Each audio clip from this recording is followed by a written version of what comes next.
25/1/25 को थाना रामगांव की एक सूचना प्राप्त हुई कि थाने के रेहुआ मंसूर गांव में ये 2 व्यक्तियों को पीट करके कुछ लोगों ने घायल कर दिया है।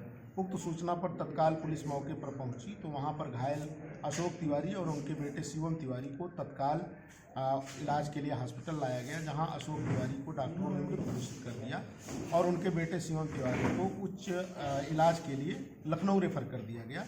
इसमें एक तहरीर उनके परिजनों की तरफ से प्राप्त हुई थी, जिस पर तत्काल अभियोग पंजीकृत कर लिया गया था। इसमें फिर जो कहानी समझ में आई है और जो विवेचना से साक्ष्य संकलित किया गया है, उसमें एक ही खानदान के 2 परिवार हैं। एक राम मिलन तिवारी जो अभियुक्त पक्ष का परिवार है और दूसरा अशोक तिवारी जो मृतक पक्ष है।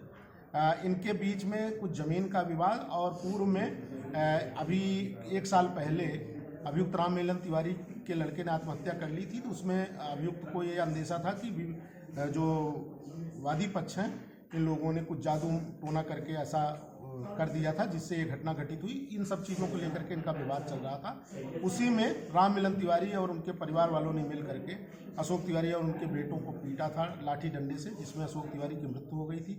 अशोक तिवारी की पत्नी उस समय इलाज के लिए लखनऊ थी। उनके आने के बाद में उनके द्वारा लिखित तहरीर जो प्राप्त हुई उसमें तत्काल थाना प्रभारी द्वारा जो विवेचक हैं इसके, और उन्होंने इसमें समुचित धाराओं में अभियोग को तरमीम करवाते हुए कार्रवाई शुरू की।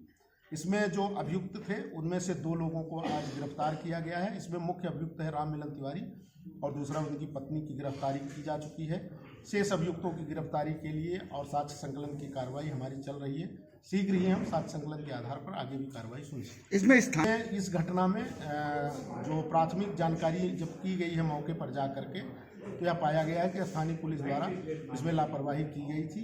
तत्क्रम में रिपोर्ट प्रेषित की गई पुलिस अधीक्षक महोदय को और उनके द्वारा लापरवाही के दृष्टिगत ही थानाध्यक्ष तत्समय के थानाध्यक्ष रामगांव और हल्का प्रभारी और बीट आरक्षी को निलंबित करके इसमें जांच संस्थित कर दी गई है। अब इसमें जांच करके आगे की कार्रवाई जो होगी वो की